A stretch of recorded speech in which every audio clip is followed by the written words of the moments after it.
Bonjour les amis, on va y arriver, j'espère que vous allez bien. Je suis Pascal Trifingui.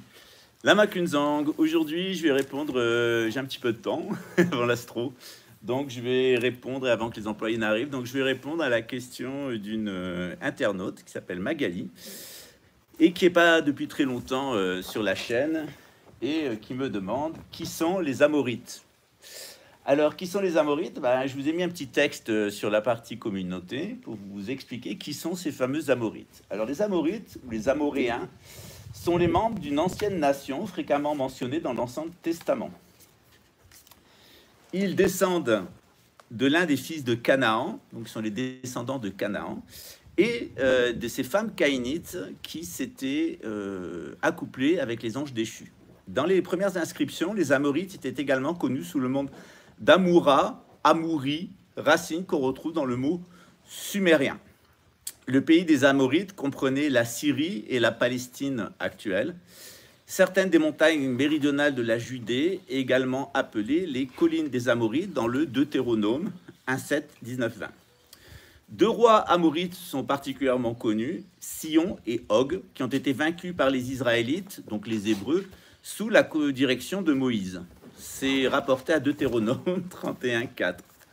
Dans Josué 10,10, 5 rois amorites ont été vaincus par le peuple hébreu, le peuple d'Israël, descendant de Jacob Israël, et la victoire a été remportée de manière décisive et décrite dans Josué 11,8. À l'époque de Samuel, du roi Samuel, du prophète Samuel, la paix régnait entre Israël et les Amorites, 1 Samuel 7,14.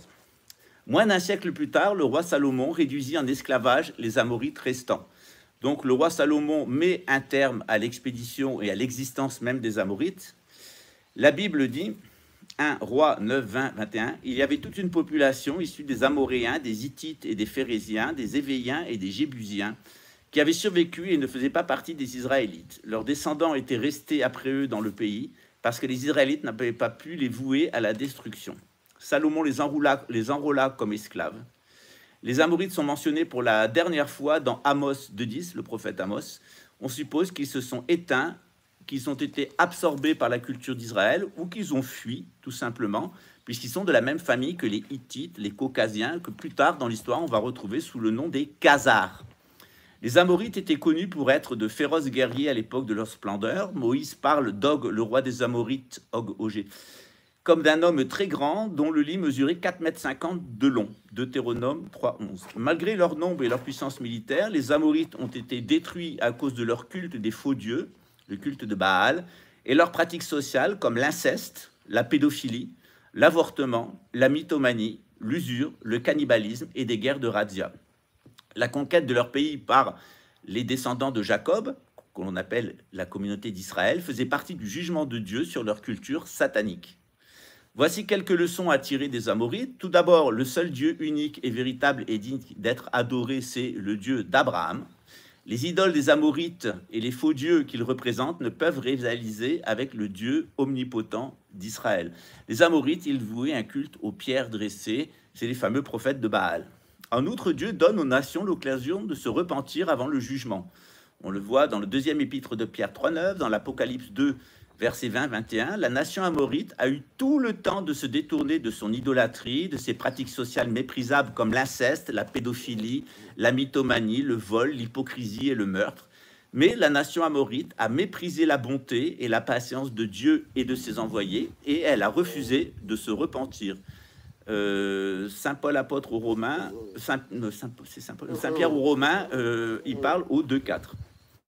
Le jugement du Seigneur sur les Amorites a été sévère et quiconque imite l'attitude et la rébellion des Amorites le regrettera éternellement. C'est consigné à l'Épître de Pierre aux Romains 2,5, Matthieu 10, 28, Apocalypse 2, 22, 23. À notre époque, les descendants des Amorites sont les Khazars, particulièrement présents dans les communautés ashkénazes.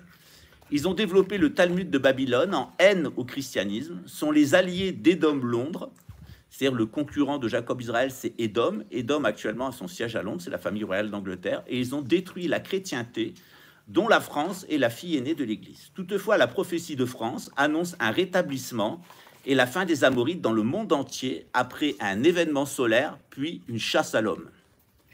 Les Amorites les Amorites ont adopté en règle générale les cultes chamaniques des peuples qu'ils conquéraient, parce que depuis qu'ils sont apparus sur le mont Hermon juste avant le déluge, les Amorites ont une caractéristique, c'est que leurs gènes sont rentrés dans les gènes de l'humanité. C'est-à-dire, vous comme moi, on peut avoir des gènes amorites à l'intérieur de notre patrimoine génétique, et ce gène amorite être transmis à nos descendants. C'est-à-dire que même si je suis une personne parfaitement pieuse, etc., complètement sémite, etc., eh bien, par la loterie génétique, eh bien, je peux avoir l'expression d'un gène amorite. Mais il y a quand même un certain nombre de pratiques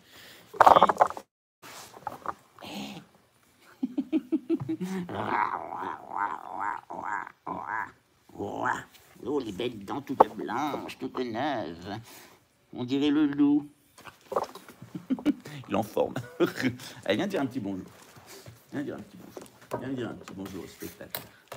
Voilà, je vous présente Hurricane, ouragan pour les intimes. C'est Erkan. Erkan. Un petit chien très très sage, comme tout le monde l'a vu, comme tous les Doberman de cette semaine. Regarde, dis bonjour avec ta papette. Bonjour les Amorites. C'était bientôt fini pour vous. Voilà. Celui-là, c'est un vrai Allemand, hein. Doberman. Il vient pas de Kazari. Ah, mon petit loup.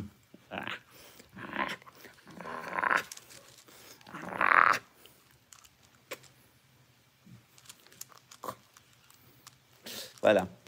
Petit intermède animalier. Ah, les bisous de chien, ça pue, hein. Voilà. Alors, ces fameux Amorites, ces fameux Khazars, eh bien, nous avons tous leurs gènes à l'intérieur de nous. Nous avons tous à l'intérieur de nous des gènes amorites. D'ailleurs, la preuve, c'est que le petit-fils de Noé, qui a survécu au déluge, le petit-fils de Noé, Canaan, il avait des gènes amorites, et immédiatement, il a exprimé ces gènes amorites. Le Talmud de Babylone nous dit que, avec Cham, lorsqu'ils ont vu Noé dans son ivresse, Noé révélait un certain nombre de vérités qui étaient dérangeantes pour Cham, et Cham a eu ce comportement typique des Amorites, c'est qu'il a sodomisé son grand-père, et ensuite, avec Cham, ils l'ont attrapé. Donc, Canaan a sodomisé son grand-père. Ensuite, ils ont attrapé Noé, ils l'ont castré. Pourquoi? Parce que Noé avait révélé un secret, notamment ce secret, c'est que la femme de Noé était une Amorite. Donc, elle était une descendante de ces femmes caïnites, et elle était une descendante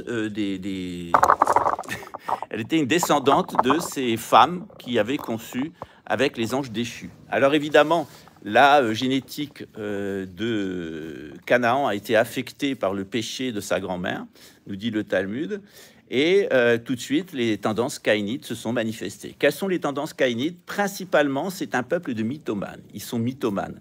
C'est-à-dire, ils n'ont pas de personnalité, et ça tient... Ils n'ont pas d'identité, et ça tient au fait, c'est un fait électromagnétique en réalité. Ils n'ont pas d'esprit. C'est-à-dire que quand vous voyez un homme amorite, moi j'en ai rencontré plusieurs, Réry du Troinon, c'est un homme amorite, mais électromagnétiquement, c'est une femelle. C'est pour ça qu'en règle générale, ils sont dans un processus qui est d'abord l'imitation des autres. Donc ils vont adopter la personnalité des autres, c'est des vrais buvards. En règle générale, ils font ça parce que derrière, ils vont être admirés socialement, ils vont recevoir de l'argent. Mais dès qu'ils sont dans le processus où ils gagnent du galon et ils ont plus de pouvoir, ils vont développer les tendances amorites. C'est-à-dire, ça commence à tripoter les gosses, ça commence à coucher avec les enfants, ça fait des avortements, ça commence à baiser tout ce qui passe, ça ment comme un arracheur de dents. Et tout de suite, il y a ils se mettent à voler par le mensonge, à séduire pour avoir de l'argent, des promotions, etc. Et à la fin, quand ils sont pris, ils tuent. C'est-à-dire qu'ils sont prêts à tuer leurs propres enfants pour qu'ils ne soient pas découverts qu'ils ont des rapports sexuels avec leurs filles. Ils sont prêts à tuer par tous les moyens, même des moyens judiciaires. Ce qui est intéressant, c'est que dans leur comportement social, ça c'est dans le comportement intime. Ils sont menteurs, ils sont voleurs, ils sont assassins, ils sont incestueux, ils sont pédophiles et ils sont avorteurs. Mais ce qui est intéressant, c'est leur comportement politique. Le comportement politique des Amorites, il est très classique, ils sont nationalistes. C'est-à-dire que du fait qu'ils sont différents des autres êtres humains, c'est-à-dire qu'ils sont les descendants des anges déchus, ils se sentent supérieurs aux autres êtres humains. Ils se sentent supérieurs aux autres nations. Or, Dieu a fait toutes les nations, après Adam et Ève, dans leur spécificité, aime de la même façon toutes les nations et adresse à chaque nation des messagers et des lois et des messages d'amour et des messages légaux afin que l'humanité reste dans sa soumission à Dieu. Et il y a des bruits sourds, oui, ben c'est comme ça arrive. Et donc, ces Amorites, ils ont tendance à développer un ego. Ils se prennent pour quelqu'un. Alors, ils sentent qu'il y a quelque chose de différent chez eux. Ils se sentent un peu supérieurs parce qu'ils sont les héritiers des anges déchus. Et que généralement, les djinns, les démons, les génies qui sont dans l'environnement, ont une certaine facilité à communiquer avec eux pour leur donner des informations. Lorsqu'on demandait à l'Amorite Albert Einstein, comment il avait fait pour ses découvertes scientifiques, il a dit très simple, j'ai plagié Poincaré, c'est-à-dire que je suis un menteur, c'était un menteur, c'était un voleur puisqu'il lui a volé sa découverte, et d'autre part, il a tout fait pour que ça se sache pas, c'est-à-dire qu'il était prêt à tuer Poincaré, il a fini par l'admettre. Bonjour Marina de Bretagne. Et on a là une caractéristique chez les Amorites, c'est que, ils n'ont pas de personnalité, ils empruntent la personnalité des autres, mais en même temps, au fond d'eux, il y a une espèce de sentiment de supériorité qui font qu'ils se sentent une autre nation. Alors, ça peut être quelquefois ridicule. Réré du Trianon, il me disait, moi, j'appartiens à la nation française parce que ma femme est française. Je disais, mais au mieux, tu appartiens à la nation polonaise, pour autant qu'il y en ait une, mais la véritable nation à laquelle tu appartiens, c'est la nation des femmes caïnites, c'est-à-dire que tu es un Amorite, et ta femme est une putain caïnite qui a couché avec les Amorites, avec les anges déchus. Et donc, tu seras possédé. Et d'ailleurs, tu as l'air d'être un homme physiquement, mais si on te mettait dans certaines conditions où tu n'as pas besoin, où tu peux être toi-même, tu te transformerais en femme. Et on s'est aperçu sur toute une période, je l'avais un peu ciblé électromagnétiquement pour voir comment il a réagi, et il prenait des postures très efféminées, très efféminées.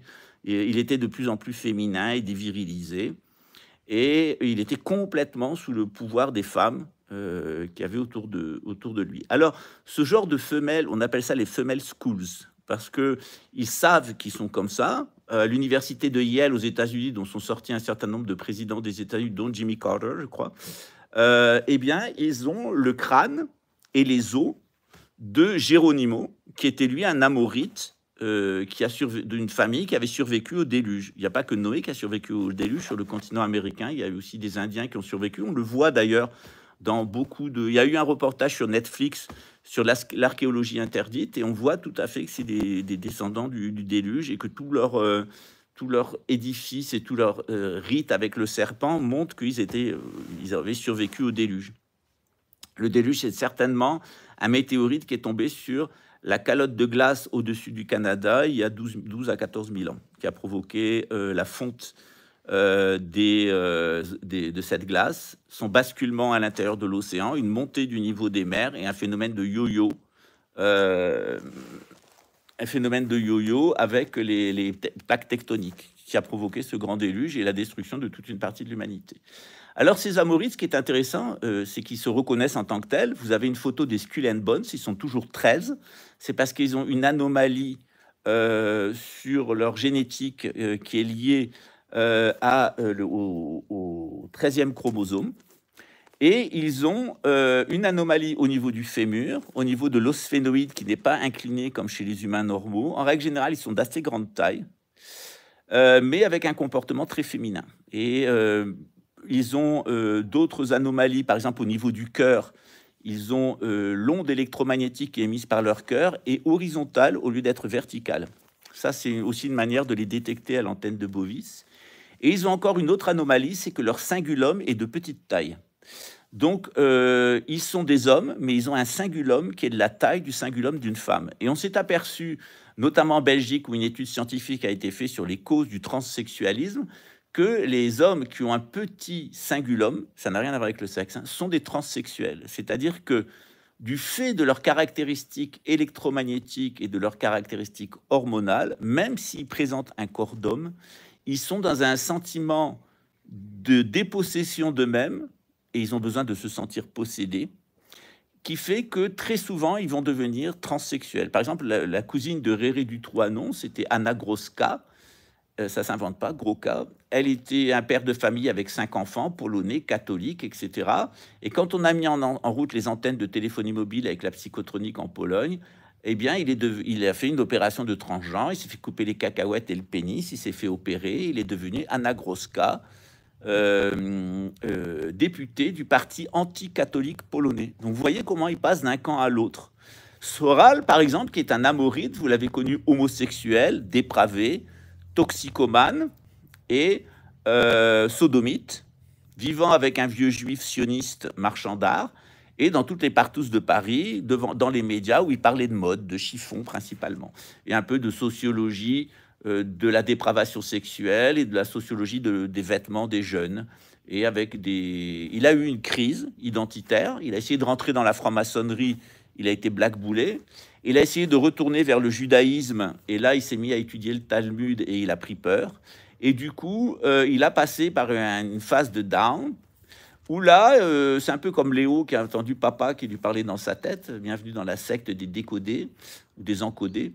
Il a eu une espèce d'hallucination mentale qui fait qu'après, il s'est présenté comme un hétérosexuel sous Subutex, nationaliste français, républicain, etc., avec un financement d'un député israélien et d'un banquier israélien qui a financé Égalité et Réconciliation à ses débuts.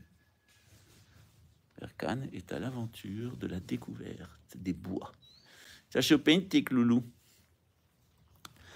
Donc, ces fameux hommes amorites, en réalité, ce sont des femelles. Donc, il y a un internaute qui m'a mis sur cette piste à propos de Gawain Sailor. Vous savez que Réré du Trianon est allé faire la victime, parce que la communauté juive, il y a la pleureuse chez les juifs. Celui-là, c'est des victimisaires, c'est-à-dire qu'ils vous mentent, ils vous volent, ils essayent de vous tuer, et après, ils vont se faire passer pour des victimes parce que leur mère est juive. Alors, il est allé chez Gawain Sailor, Jabba de Babylone Décodite, pour faire la pleureuse, avec en bac, d'ailleurs, Stéphane Clavel, agent de la DGSE, qui tirait les ficelles. On l'entend même, le live a été analysé par le service secret brésilien, on entend même les Français derrière qui sont en backstage et qui dit quelle source des fonds, etc.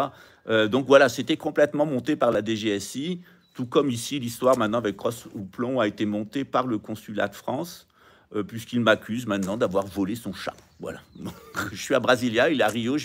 On a une vidéo où il perd son chat dans le bus, mais peut-être j'étais au Paraguay en train de voler son chat. En tout cas, je peux vous assurer que ça a passé l'étape de la police, de la défense publique. Maintenant, c'est sur le parquet et qu'il va avoir un nouveau magistrat franc-maçon, pédophile de la communauté juive, qui va m'inculper avec un mandat de prison de 20 ans pour séquestration de chats.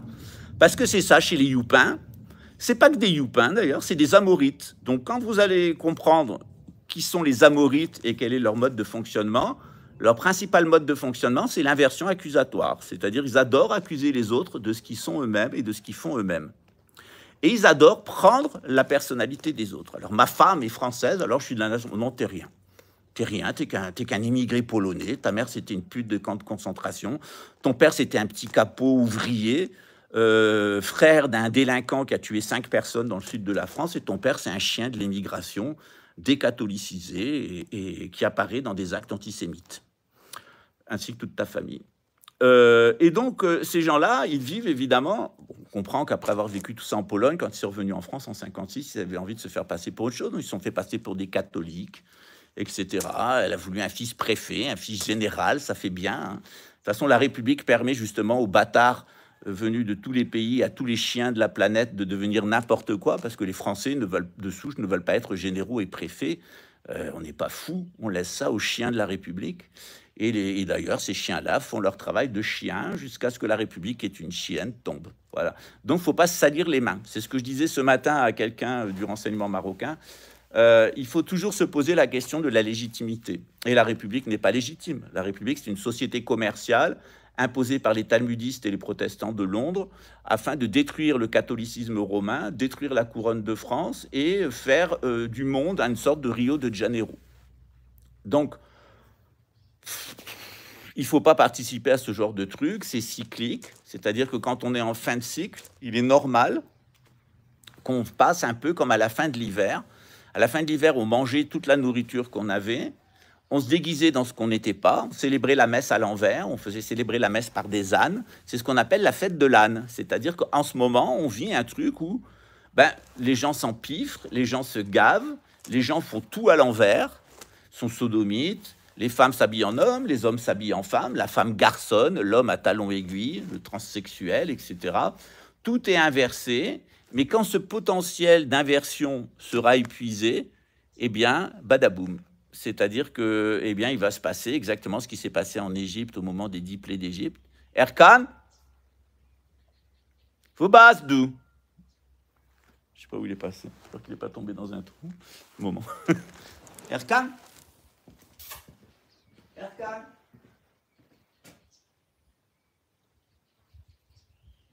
Erkan? Faut base d'où, Daniel?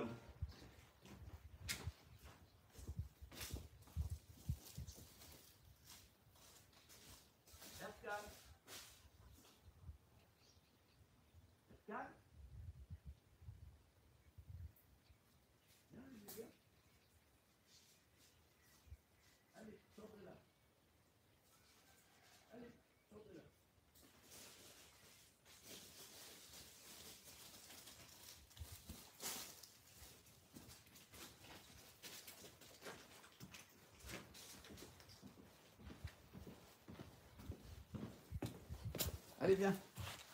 Viens. Viens. Viens. Un bébé, viens. Viens.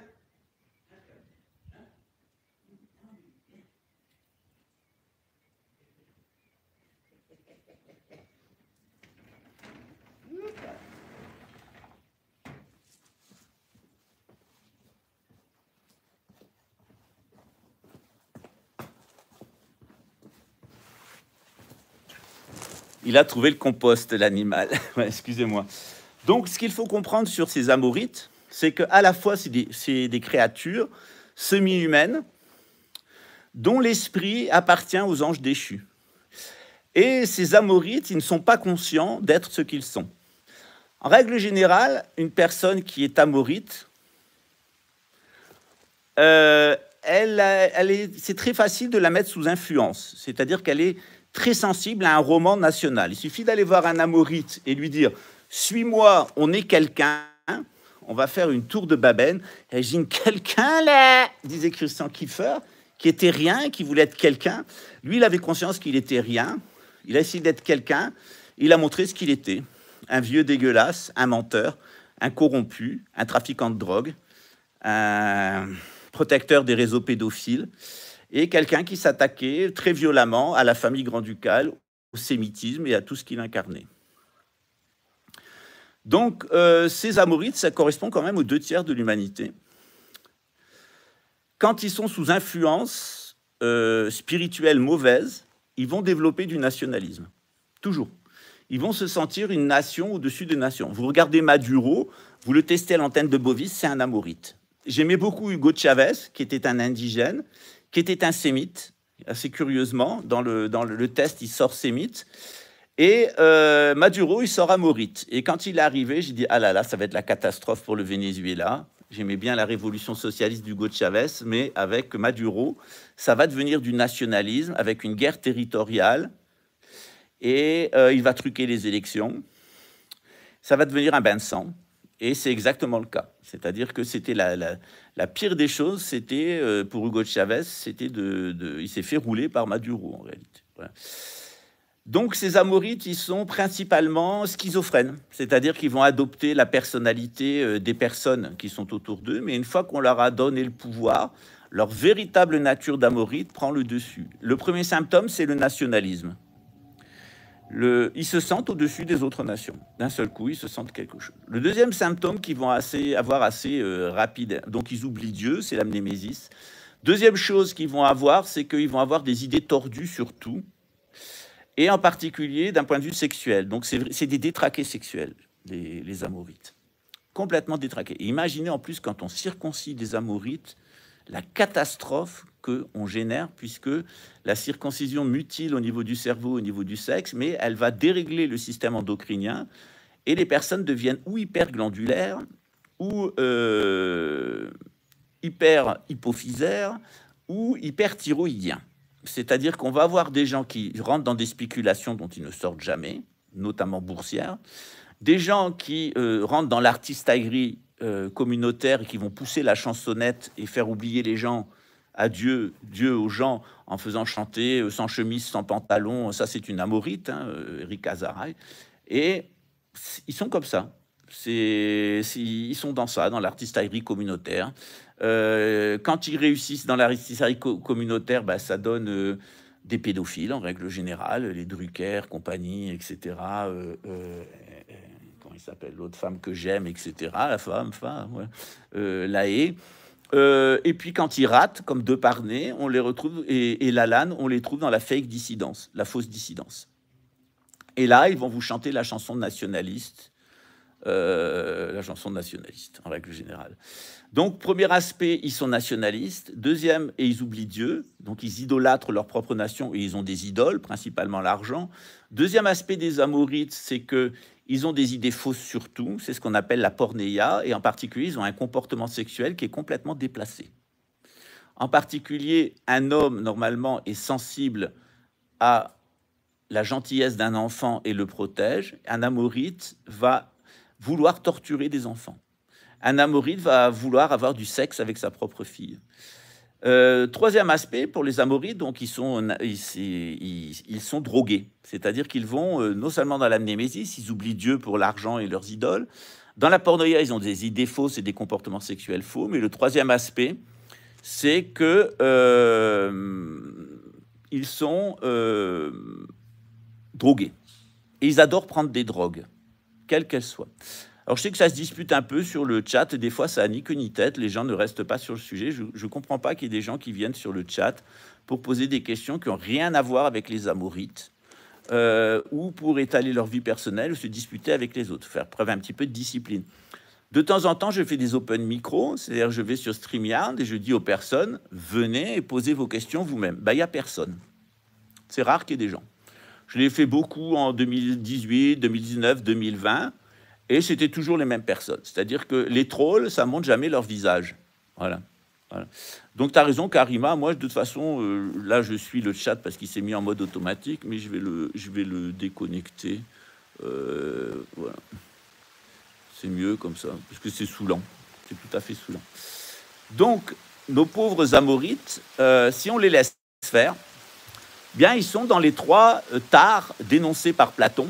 La némésis, ils oublient leur propre nature spirituelle et ils oublient Dieu.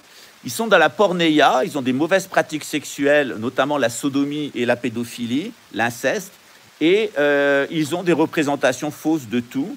Et ensuite, ils tombent dans la pharmakeia, c'est-à-dire qu'ils se droguent. Ils ont besoin d'être drogués pour être tenus à carreau, ou alors ils ont des comportements addictifs, que ce soit avec l'alcool, que ce soit avec la nourriture. Réré, il avait un énorme ventre comme ça, il était complètement addict aux crudités. Sa femme avait décidé qu'il devait être crudivore après qu'il ait été carnivore toute sa vie.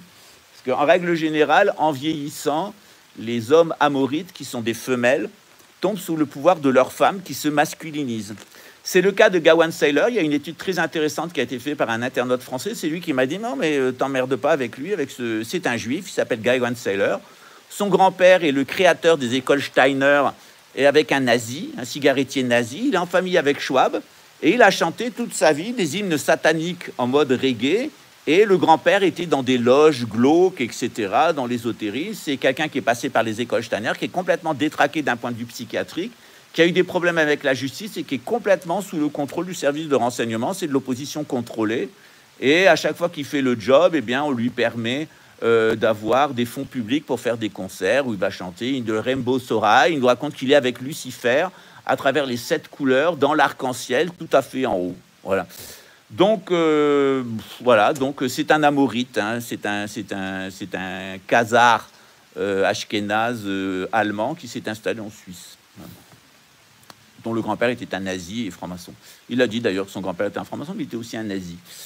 Donc on est comme les Steineriens en général. Voilà. Donc ça vous explique pourquoi Réré du Trouanon est allé faire la victimaire, la pleureuse juive chez lui. Ça n'a rien d'étonnant. C'est une secte, c'est un réseau, hein, c'est le réseau de Rudolf Steiner. Je regarde vos questions un petit peu. Marina, question 2 points, il n'y a pas de question en dessous. Donc vous mettez un Q pour question. Je répondais à votre question, pourvu que ça soit lié avec les Amorites. Donc, ce qui est très intéressant, de mon point de vue, c'est que je connaissais cette question des Amorites. C'est-à-dire que mon rabbin m'avait dit, écoute Pascal, il y a un problème avec la génétique amorite chez les Édomites, c'est-à-dire les frères jumeaux de Jacob Israël, des Israélites, et chez les Cananéens, et chez les descendants des Cananéens, c'est-à-dire les Turco-Mongols, les Khazars, les Ouïghours, les Huns, etc. Ce sont des gens qui sont spirituellement passifs, c'est-à-dire que ils n'ont pas d'esprit, ils n'ont pas l'esprit d'Adam. Leur ancêtre, c'est Satan, c'est-à-dire les anges déchus. Le nom de Satan dans la Bible, c'est pas Lucifer. Hein. Lucifer, ça désigne la planète Vénus à son lever et Vesper à son coucher, ou Esper. Le nom de Lucifer dans la Bible, c'est Samaël, qui est le gardien de la planète Mars, le génie de la planète Mars. Donc c'est lui qui serait venu de la planète Mars avec une équipe de messagers et qui aurait fait sombrer l'humanité dans la débauche, nous dit le Rav Dinovitch. Salut Takou. Takou, ça fait des années qu'il est là. Donc ces Amorites, ils sont parmi nous, ça correspond aux 2/3 des êtres humains. La caractéristique des Amorites, c'est qu'ils se laissent volontiers envoûter par le nationalisme. Regardez Musk, sa mère, c'est une juive ashkénaze, donc une khazare amorite, et son père, c'est un édomite nazi.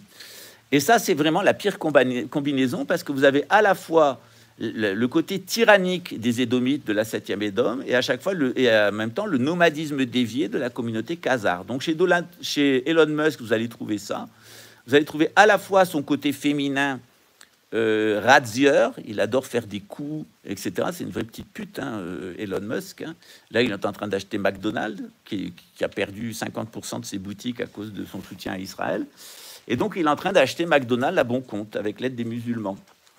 Et donc, déposséder les actionnaires de McDonald's pour faire fortune avec McDonald's. C'est très drôle. Comme quoi, l'argent fabrique toujours l'argent. Et il a aussi ce côté édomite de son père. C'est pour ça qu'il a rallié Donald Trump, qui est un édomite, c'est-à-dire la volonté de bâtir une dictature militaire, un peu ce qui se passe à Rio de Janeiro, ce qu'a essayé de mettre en place Bolsonaro, avec une religion unique, un gouvernement unique, etc. Donald Trump a dit qu'il allait renforcer les lois noachiques, c'est-à-dire que bientôt le catholicisme sera peut-être interdit aux États-Unis. De toute façon, il n'y a que 10 millions de catholiques aux États-Unis, il y a 350 millions de non-catholiques, et c'est principalement des latinos. On dit entre 10 et 60 millions, on dit aux États-Unis, mais bon, moi je préfère compter sur 10 millions, je pense que c'est un chiffre raisonnable de catholiques. Et les chiffres changent selon les sources, voilà. Voilà. Donc, Bruno Ducal. Et donc, donc ces Amorites, c'est intéressant de voir qu'ils sont très sensibles aux propos nationalistes. D'autre part, ces Amorites, en plus d'être sensibles aux propos nationalistes, c'est des gens qui ont une mentalité contractuelle. C'est des gens qui sont obsédés par le juridisme, obsédés par le droit et les accords écrits parce qu'ils n'ont pas de parole. Ils sont schizophrènes, ils ne se souviennent quelquefois pas de ce qu'ils ont prévu dès le début, ils changent d'avis en cours de route, donc ils sont schizophrènes. Et cette schizophrénie des Amorites, je suis pas content d'Obermann, donc cette schizophrénie fait qu'ils n'accordent de valeur qu'à l'écrit, aux preuves écrites. Et donc, ils ont tendance à rentrer dans les masturbations littéraires, dans les masturbations littéraires, dans les masturbations juridiques, etc. Ils sont très forts en juridisme, en droit de l'homisme. Mais qu'est-ce que t'as?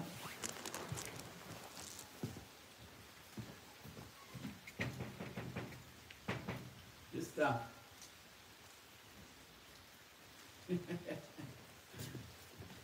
Petit caractère, je vais le laisser sortir. Allez, viens, mais tu es sage, hein. Allez, tu viens, mais tu es sage, ok? Allez, viens Dobby. Scooby-Doo. T'es sage, hein? T'es sage, c'est pas de bêtises, hein?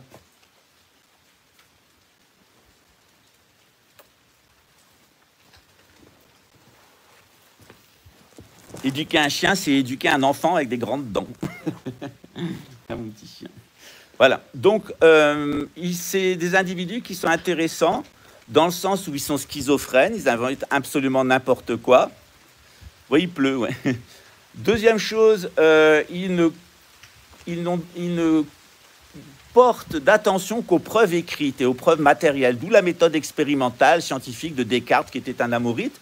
Ne vous étonnez pas si les fémurs de Descartes ont été récupérés sur son cadavre pour servir d'anti-relique. Ensuite, les amorites, ils ont aussi une technique pour activer leurs gènes. C'est-à-dire que, par exemple, si vous avez des gènes amorites, et si vous voulez activer ces gènes amorites et que vos descendants aient complètement les caractéristiques amorites, il faut que vous conceviez un enfant avec votre propre fille. C'est pour ça qu'Emmanuel Macron, qui est le fils d'Élie de Rothschild et de sa fille, Evelyne, je crois, ou une de ses deux filles, et non, Evelyne, c'est la grand-mère. Donc, il a fait cet enfant avec sa propre fille, et parce que c'est ce que le Rav Dinovitch appelle les incarnats. Donc, j'ai interrogé le Rav il y a plusieurs années sur ces incarnats. Il m'a renvoyé un petit message très gentil en me renvoyant une vidéo qu'il avait fait, un cours qu'il avait fait à Jérusalem. Il a fait une très belle vidéo. Il va, sur la tombe du roi Salomon et du roi David plutôt.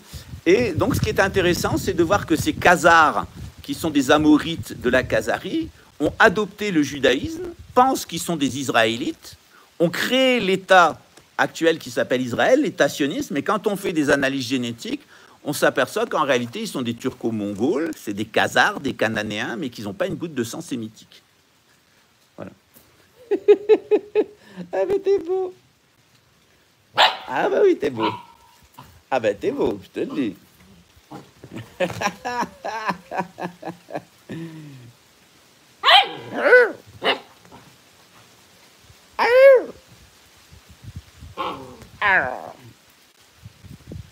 Pas le canapé. J'ai dit pas le canapé, monsieur le petit nez rose.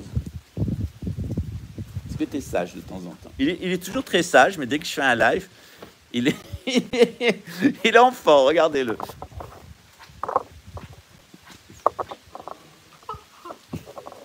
Erkan.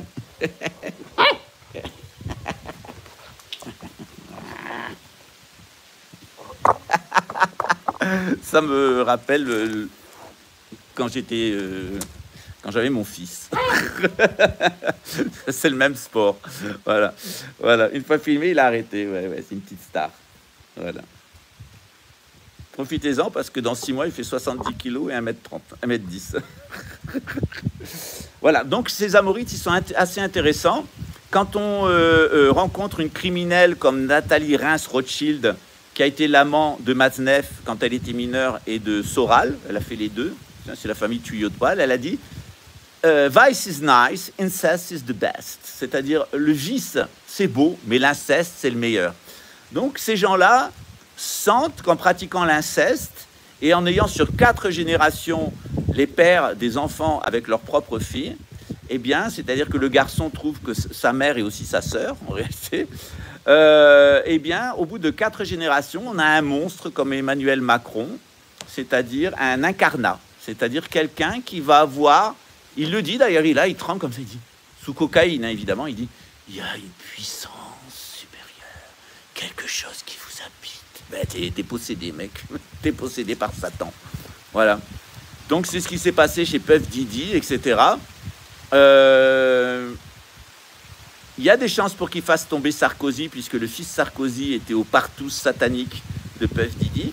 Alors, le fils de Sarkozy, c'est celui qui avait eu un accident avec un scooter sur la place de la Concorde et qui s'était enfui très dignement. Parce que chez les Khazars, il y a du style chez les Khazars. Le Khazar, il est toujours stylé. Je ne sais pas si vous avez remarqué.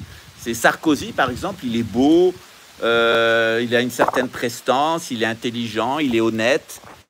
Il toucherait jamais à la drogue. Voilà, c'est vraiment des gens pas recommandables du tout, mais ils vont vous faire croire qu'ils sont recommandables. C'est-à-dire quand il dit mais est-ce que vous pensez que je serais impliqué dans du trafic de drogue, monsieur Pujadas? Est-ce que vous pensez que je me... Oui, on sait que tu te drogues et on sait que tu es impliqué dans du trafic de drogue et on en a les preuves, Sarkozy. Voilà.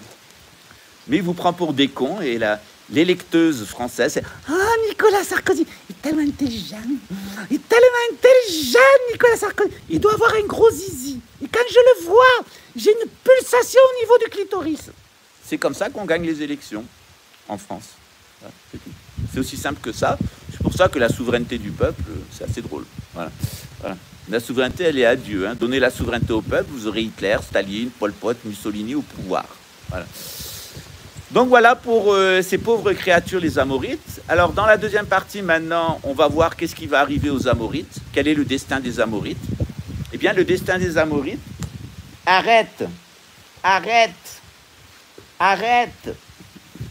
Le destin des Amorites, c'est...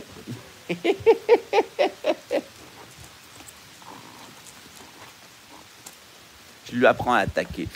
Le destin des Amorites, c'est de périr. C'est-à-dire qu'ils sont une anomalie de la nature. Les femmes humaines adamiques n'avaient pas vocation à avoir des enfants avec les anges déchus. Et donc, la nature va les éliminer. Si vous prenez des hybrides, par exemple, vous faites des organismes transgéniques, vous les mettez dans la nature va les éliminer. Ouais, il faut sauver le soldat Erkan. La nature va les éliminer. Le problème des OGM, c'est que quand vous les mangez, vous m'entendez encore bien, il y en a une petite coupure. Voilà, vous m'entendez bien. Donc le problème des Amorites, c'est qu'ils sont des hybrides et qu'ils vont périr, c'est-à-dire que la nature va les éliminer, comme les OGM. En attendant de mourir, ils ont un instinct de survie et une agressivité. T'es pris de pas m'enlever mes lacets, toi. Et une agressivité qui est extrêmement forte. L'Amorite a une agressivité qui est très très forte, très très forte. On va se déplacer un petit peu. Il va nous ficher un peu la paix. Mais dis donc, toi, qu'est-ce que tu as fait avec les lacets de papa? Tu sais défaire les lacets maintenant? Hein? C'est pas parce que j'ai parlé de Sarkozy et des Amorites. Ça sera un tueur d'Amorites. Je vais le dresser à tuer des Amorites. Voilà. Détecteur d'Amorites. Je vais le dresser à détecter des Amorites. Donc, les amis, quel va être le destin des Amorites? Bien, le destin des Amorites, il est très simple. Ils n'en ont pas. C'est-à-dire, bienvenue au club, les Amorites. Dieu a décidé que vous n'aviez pas le droit de vivre. Les Amorites n'ont pas le droit de vivre. C'est fini pour eux. Donc, comme ils le savent et qu'ils le sentent, ils ne devraient pas exister, les Amorites ne devraient pas exister, ils sont le fruit d'une anomalie historique, c'est-à-dire un incident quand les anges déchus eh bien, ont eu des rapports sexuels avec les femmes caïnites. Or, vous savez que dans la nature, Dieu ne veut pas de mélange entre les espèces. Les poissons ne se mélangent pas avec les invertébrés, etc. Tout est bien cloisonné, parce que c'est un déploiement de la nature en éventail. Lorsqu'on essaye de faire du mélange, on crée du désordre et ça génère des catastrophes. Donc ces Amorites, ils ont un instinct de survie qui est extrêmement fort, plus que les autres créatures.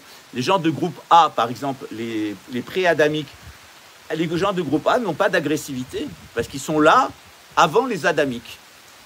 Les adamiques, ils ont toujours un problème de savoir avec le péché, est-ce qu'il faut le faire, est-ce qu'il ne faut pas le faire, est-ce que c'est légal, est-ce que c'est pas légal, est-ce que c'est permis, est-ce que c'est pas permis, est-ce que je reproduis le péché, est-ce que je reproduis pas le péché. Ça, c'est un peu une obsession d'adamique. Hein. Les pré-adamiques, non.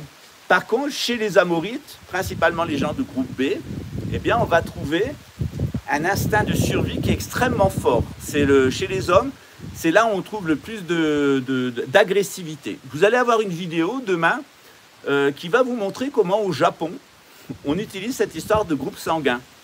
Au Japon, on va vous recruter et on va vous marier en fonction de votre groupe sanguin. Si votre groupe sanguin n'est pas conforme, et c'était longtemps le cas en France, vous ne pouvez pas vous marier avec une personne. Alors bien sûr, il y a des gens qui trichent.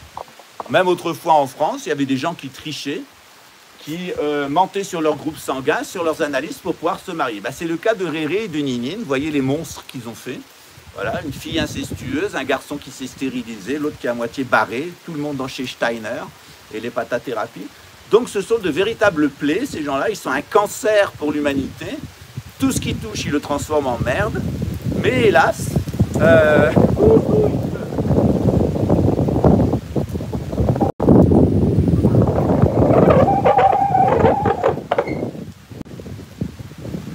on va se mettre à l'abri, les amis, hein, parce que c'est la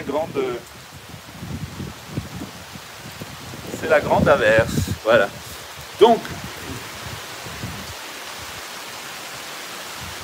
par contre, on ne va pas être à la bonne hauteur. Ah, je vais le faire chaperon rouge sur le bord du canapé. Ça va sur le bord du canapé. Donc, ces pauvres Amorites, ils sont très agressifs, parce que c'est quand même des pauvres créatures. Ouais, il pleut à verse, vraiment des cordes. Donc, ces pauvres Amorites sont extrêmement agressifs. Ils ont un instinct de survie comme toutes les créatures.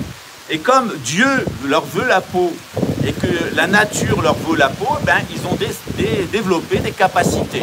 La schizophrénie, pour passer inaperçu et survivre dans les communautés. Le vol, parce que personne n'en veut, donc personne ne leur donne rien, donc ils ont que ce qu'ils ont volé. Et d'autre part, eh bien, les gens veulent les tuer, et ben, pour pouvoir survivre, eh bien, il faut qu'ils aient l'instinct de tuer les autres. Et donc on va trouver chez ces Amorites vraiment les 3 infractions. Je suis en train de réécrire le code pénal pour mon Seigneur, et j'ai fait 3 sections. Les atteintes à la vérité, les atteintes aux biens, et les atteintes aux personnes. Donc en tout, il y aura 800 articles, 80 pages, c'est le futur code pénal. Si je vais jusqu'au bout du projet, c'est celui qui s'appliquera. Merci à mon Seigneur pour sa confiance. Et il pleut vraiment beaucoup, les amis. On va se mettre vraiment à l'abri. Voilà. On va se mettre à l'abri. Voilà. Un petit instant, désolé.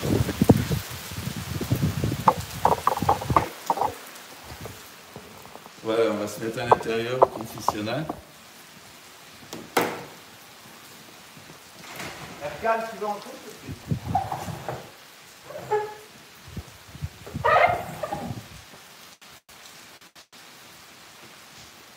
Voilà, petite averse tropicale.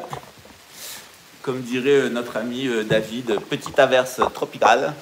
Voilà. Donc, ces Amorites, il faut les voir comme ce qu'ils sont. C'est-à-dire des êtres en sursis, que la nature va éliminer, parce qu'ils sont monstrueux, ils ont oublié Dieu, ils sont complètement schizophrènes et menteurs, ils sont accapareurs, cupides, et surtout, ils ont des pulsions criminelles extrêmement fortes. Et la grande difficulté pour un Amorite, c'est de s'assumer en tant qu'Amorite, parce qu'ils aimeraient tellement être autre chose. Mais quand on les met au pied du mur, eh bien, ils vont se comporter comme des Amorites. Quel était l'usage qui était fait des Amorites dans la Bible? Eh bien, lorsque les Hébreux sont arrivés en terre de Canaan, Dieu a donné l'ordre de les exterminer jusque dans le ventre de leur mère. Donc, tous les garçons ont été exterminés. Par contre, il est clair que cette génétique amorite, elle a continué à être véhiculée. Et à l'époque de Salomon, du roi Salomon, eh bien, il a fait capturer tous les Amorites de la région actuelle de la Syrie, du Liban et de l'État sioniste et de l'État palestinien, et il les a réduits en esclavage en les stérilisant. C'est-à-dire, le meilleur service qu'on puisse rendre à un Amorite, c'est d'en faire un eunuque. Alors après, on peut lui acheter des robes, il sera la Raymonde, il fera la belle avec la Josette, et puis ce sera des merveilleux, des rocambolesques. Elles sont tellement merveilleuses, le petit couple, la Josette et la Raymonde. Voilà, il faut voir les deux, c'était opération copulation dans les couloirs. Et donc, c'est des personnages ridicules, c'est des personnages grotesques qui sont toujours à contre-emploi. On est véritablement dans la fête de l'âne avec des créatures qui sont appelées à disparaître. Comment est-ce qu'ils vont disparaître? Eh bien, c'est ce que nous dit le message de Garabandal en Espagne. On va avoir un pic solaire, c'est maintenant une question de mois, et durant ce pic solaire, les personnes qui ont l'os sphénoïde normal, comme tous les adamiques, et les fémurs et le cœur, ils vont vivre un éveil spirituel et ils vont percevoir le monde dans lequel nous vivons d'une autre manière. Ils vont se percevoir eux-mêmes et ils vont percevoir les autres d'une autre manière. C'est ce qu'on appelle le Great Advertising, en anglais, le grand avertissement. Il est pour bientôt, d'ailleurs, d'après les voyantes de Garabandal, ça serait pour le mois de juin de l'année prochaine, le mois de juin, de avril, mars, avril ou mai, ou peut-être juin 2025. Alors c'est toujours difficile de donner des dates, hein, effectivement. Ensuite, qu'est-ce qui va se passer durant cet éveil spirituel? Les personnes qui sont authentiquement humaines Voilà, j'ai peur que ça tombe. Les personnes qui sont authentiquement humaines, eh bien, vont avoir cet éveil spirituel. Quant aux personnes amorites, eh bien, la prophétie nous dit qu'elles vont devenir extrêmement perverses, extrêmement méchantes, extrêmement matérialistes, qu'elles vont provoquer partout des insurrections, des combats, de la violence, et que l'humanité va sombrer non seulement dans une guerre civile, mais les portes de l'enfer vont s'ouvrir, les démons sortiront et viendront jusque dans les maisons chercher ces amorites et faire qu'ils vont s'entretuer entre eux. Quant à ceux qui auront accepté le signe de la bête au front et au doigt, eh bien, ils verront leur corps se couvrir de pustules douloureuses, ils appelleront la mort et elle ne viendra pas. Voilà. Nous dit l'Apocalypse de Saint Jean. Et ils finiront par disparaître, les êtres humains normaux qui auront survécu et qui ont vécu cet éveil spirituel auront compris qui ils sont, et la chasse recommencera comme en Palestine. C'est-à-dire que on ira dans les tribunaux les buter, on ira dans les casernes les buter, on ira dans les postes de police les buter, on ira... Parce que généralement, les Amorites, on va les trouver dans les métiers qu'aiment les schizophrènes. Et en règle générale, les schizophrènes, ils aiment les uniformes. Voilà. Je vais être un peu schizophrène parce que j'ai passé ma vie en uniforme, ou en uniforme de moine, ou en uniforme militaire. Voilà. Vous ne me connaissiez pas en militaire, maintenant c'est fait. Voilà. Vous ne savez pas tout de ma vie, de ce que j'ai fait dans ma vie. Voilà. C'est 20 ans de collaboration avec les services secrets militaires. Voilà pourquoi je sais autant de choses, et voilà pourquoi je suis passé dans des milieux aussi différents, et voilà pourquoi ils ont essayé de me faire la peau par tous les moyens, parce que quand on est du sérail, mais qu'on est du bon côté, du côté du roi de France, ben, figurez-vous qu'ils ne vous aident pas beaucoup. Voilà. Waouh, quel orage, purificateur. Voilà. Voilà. Il y a Sandra qui dit, dis-nous ce que tu n'as pas fait, ça ira plus vite. Oui, peut-être, ouais. Donc, dans ce contexte, regardez les Amorites qui sont autour de vous. Je vais faire un petit cours avant de passer à autre chose au mois de juin. Je vous ai promis que je vous ferai un petit cours sur le 33e degré du rite écossais, que je vous expliquerai dans le détail.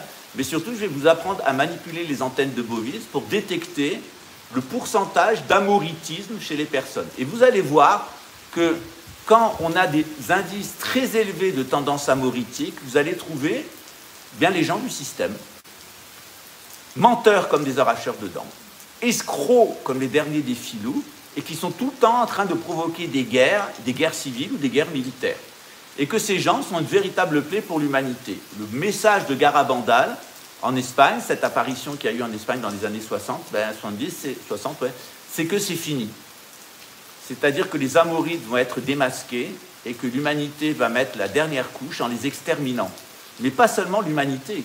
Toute la nature va se liguer pour faire disparaître les Amorites. C'en est fini de Réré, c'en est fini de Ninine, c'en est fini de Mumu, sauveuse du monde. Sauver le monde, c'est de toute façon se débarrasser de Mumu. Sauver le monde, c'est se débarrasser des poisons de Ninine. Et sauver le monde, c'est se débarrasser de la bite de Réré, parce que Satan l'habite, effectivement. Voilà pour les Amorites. Donc pour les nouveaux qui n'avaient jamais entendu parler des Amorites, les Amorites, c'est les descendants des anges déchus et des femmes caïnites. Et on va les retrouver quelquefois avec des sauts de génération dans toutes les lignées. On va les retrouver au moment où Jacob, Israël, a un frère qui s'appelle Ésaü Édom. Donc Isaac, le fils d'Abraham, il a 2 fils. Il y en a un qui est un Amorite, c'est Édom. Et Édom, il va retourner à Ur, et plus tard, c'est lui qui fondera bien l'Empire romain, l'Empire grec et l'Empire anglo-saxon. On trouve aussi ces Amorites chez les descendants, chez Cham, on en trouve beaucoup en Afrique, en particulier chez les descendants de Canaan. En Afrique, vous avez les griots et les bantous. Les bantous, ils sont sémites, les griots, ils sont chamites. Ça explique la répartition. Généralement, les bantous sont chanteurs, initiateurs, etc. Et les griots vont s'occuper, ils sont très élancés, ils sont très beaux et grands. Et les griots, ils sont petits, costauds, le nez en pied de marmite. Et ils vont s'occuper de la métallurgie, de l'ancestralité.